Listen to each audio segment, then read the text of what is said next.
Hello, everyone. Welcome, welcome. This is a very special video. Today we have Helen Massy on with us, and we are going to be talking about the Career on the Move guide. Helen was one of our military spouse contributors for the guide, and she wrote the article called, "What If You Can't Take Your Career With You?" And she has a very unique background because, as you know, I'm U.S. military, we're an Army family, and I met Helen through the greatness that is the internet, and she's actually a British Royal Air Force spouse living abroad in the North American continent, right? And so she has a super unique perspective to bring on military life, being a military spouse, and on PCSing. And Helen, my first question for you, I know this may sound crazy, but do you even call it PCSing in the British Royal Air Force? No, so I have absolutely, well, I've learned to know what that term means, but no, we don't have a PCS season in the UK. So PCS is permanent change of station, and that means moving. So for the Career on the Move guide, it's very US. It's written with PCS and some of the lingo in it. But if you're not familiar with the US military community, a PCS is permanent change of station, and that means usually every spring and summer is the main PCS cycle. Loads and loads of families, to the tune of like 100,000 military families, are moving and relocating to their next duty station. And so Helen, I would love to just hear about your military experience with the British Royal Air Force, maybe a little bit about your background professionally, and just a brief introduction to you, how you came to be a military spouse, and we just want to learn about you today. Okay, yeah, no problem. So I have been with my husband, who, as you said, is British Royal Air Force, for 17 years now. So I suppose I've lived military life for a little while. We've predominantly been stationed around the UK, and I have to be honest, we've been lucky. We haven't moved an awful lot. And the great thing about the UK is, you know, even when you move, it's not that far away. You can usually get back to home and things relatively easily.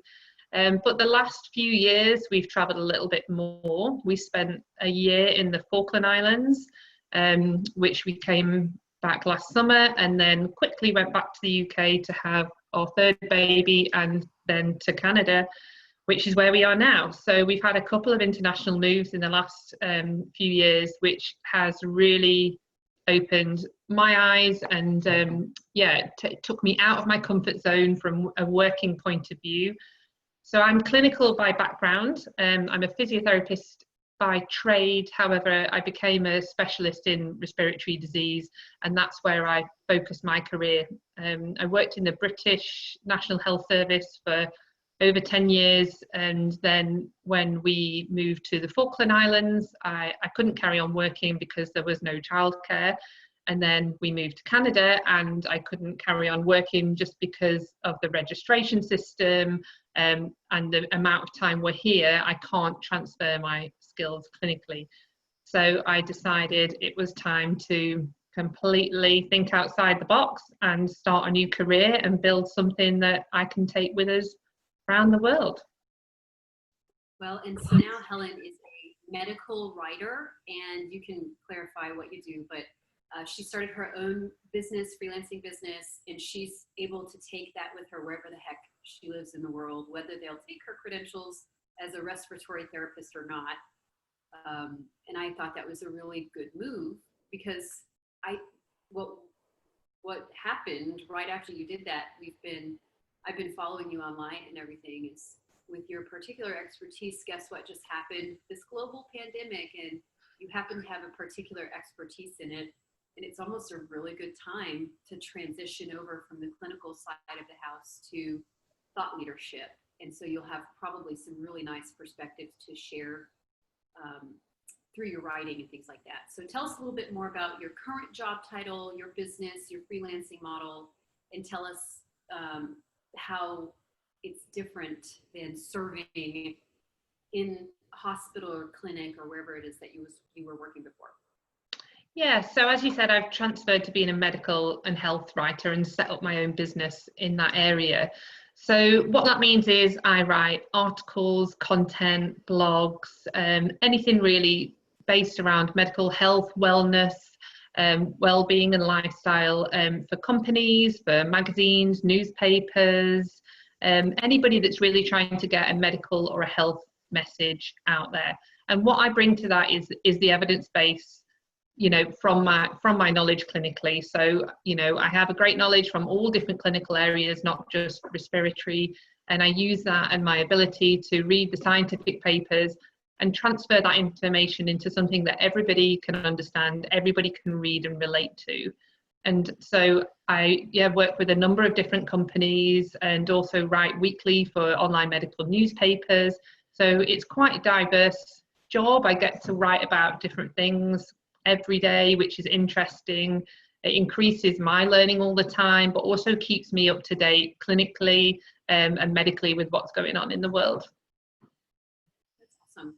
And so to me, this speaks to, you know, when you're a military spouse, no matter what country you're from or what you do for as a career, there are hiccups in the road, and sometimes you have to adapt and overcome those hiccups in the road. And what Helen has done is really keeping her from something that we call skill atrophy, which is where she's already been through a couple of periods where she was unemployed, not by any, you know, choice of her own, but just because of life circumstances, no child care, and then her credentials didn't transfer over. It wasn't worth the time or the money or the energy to do that in Canada.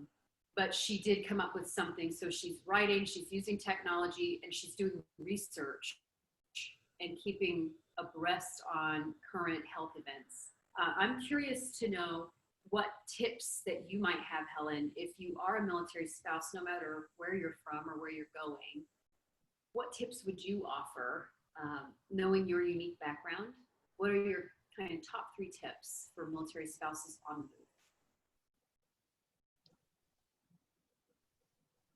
Okay, so top tips. Number 1, I would say, is don't just look on your doorstep. And this is something that I talked about in the article. So when we first moved to Canada and I was trying to think about what I wanted to do for a career, I was really either focusing on the resources that were sort of right here on the station where we are, or, you know, even a little bit back in the UK just to what I knew.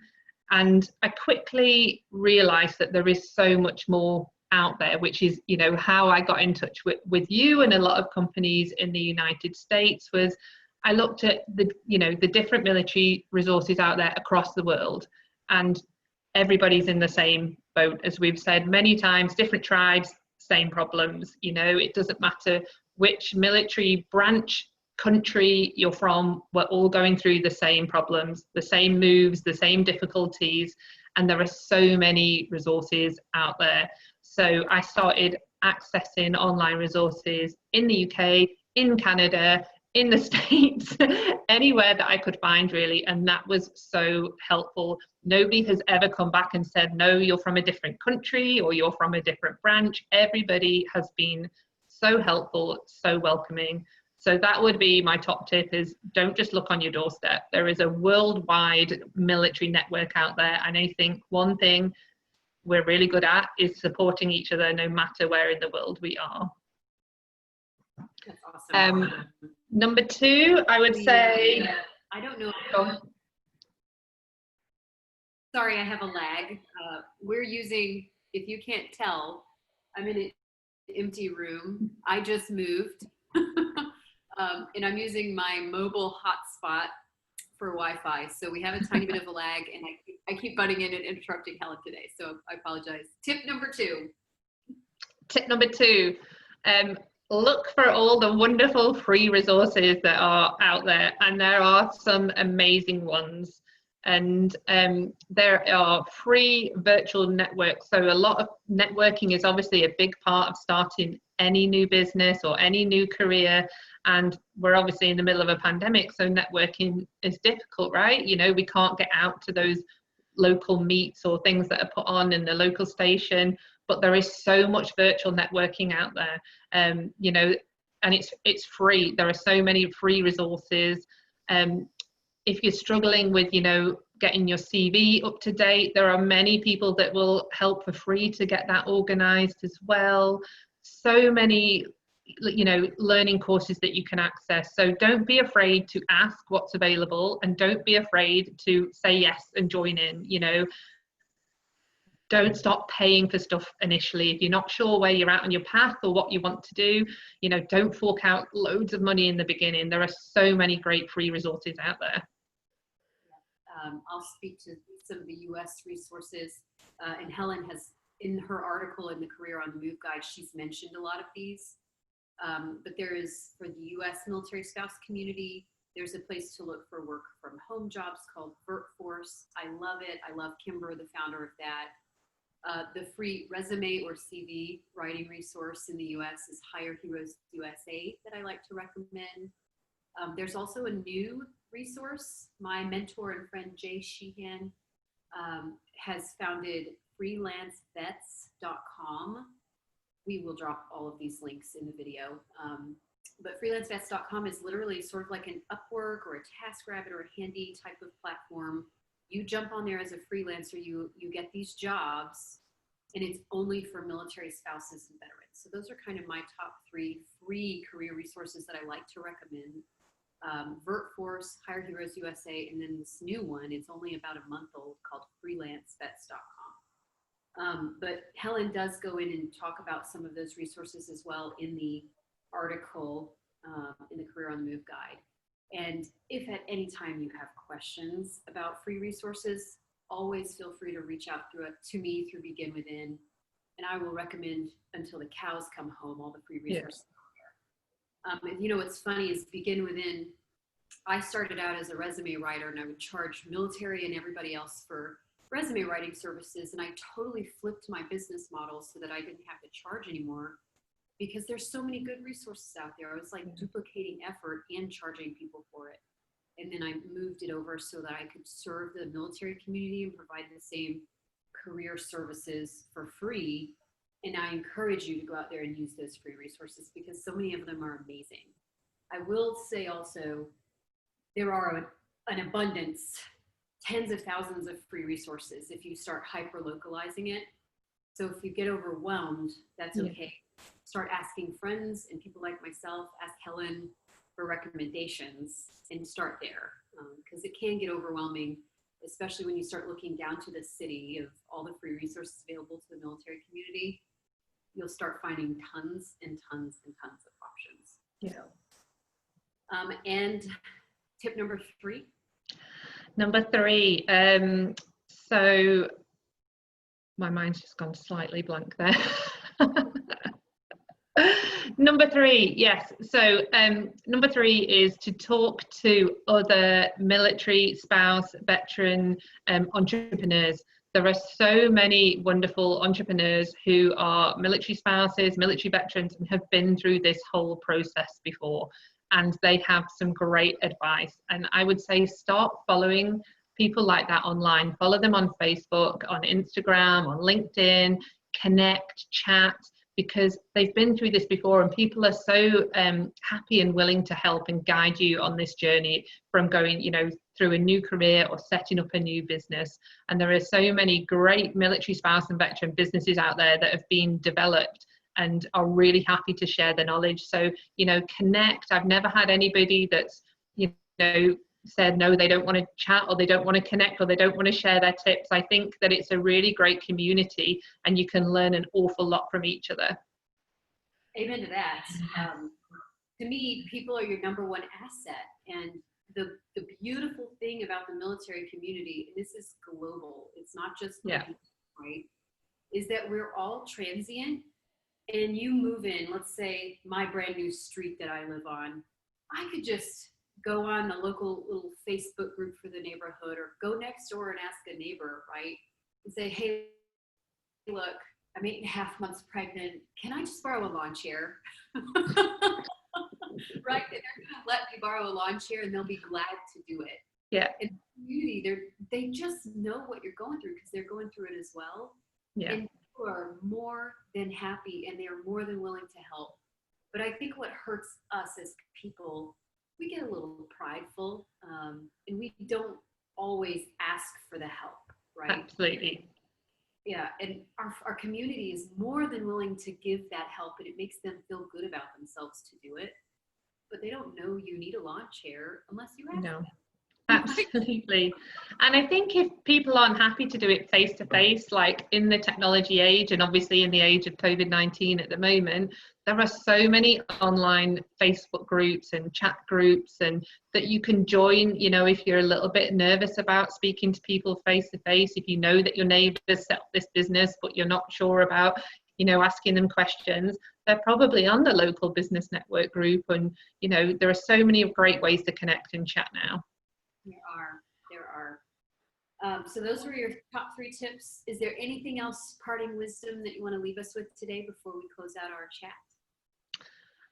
I would just say, like, don't be daunted by the whole changing career and take it slowly. So I was a little bit trying to go a bit, you know, bull out the gate straight away when I got here, and I didn't really know initially which direction I wanted to go, and I was going in 1,000 directions.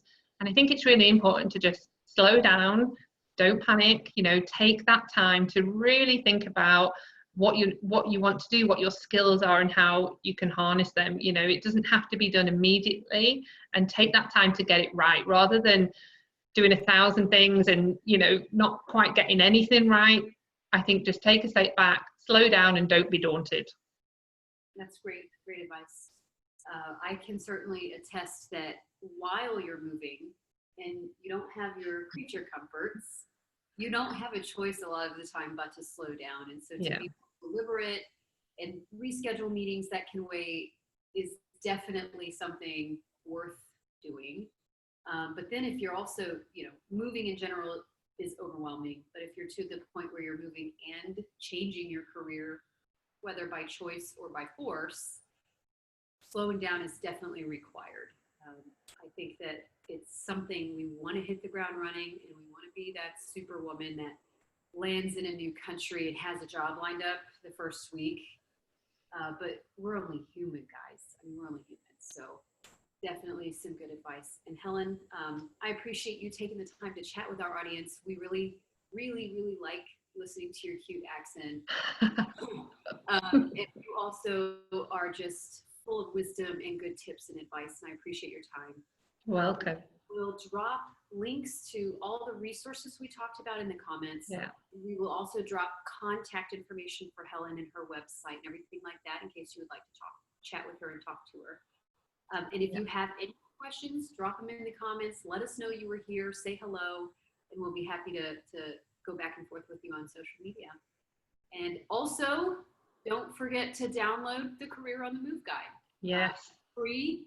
It's beautiful, and it's full of wisdom from not only Helen, but a whole lot of other military spouses who have amazing tidbits and nuggets to share. And it covers a lot of ground, you know. You can think of it as a magazine, and then at the end of the Career on the Move guide, there is a moving checklist, which all of the military branches are different. All of the military forces across the world are different. So it's mostly about good, solid moving tips and then some good, solid career tips. And we leave out the military specific things because for 90% of the other readers, it would be wrong. You know, if I wrote it, it was Army specific for the US, but it's a really solid guide. It's free. Doesn't hurt to download it and check it out and take what you need from it when you need it. So Helen, thank you so much. And thanks everybody for stopping by and watching us today. Thanks everyone.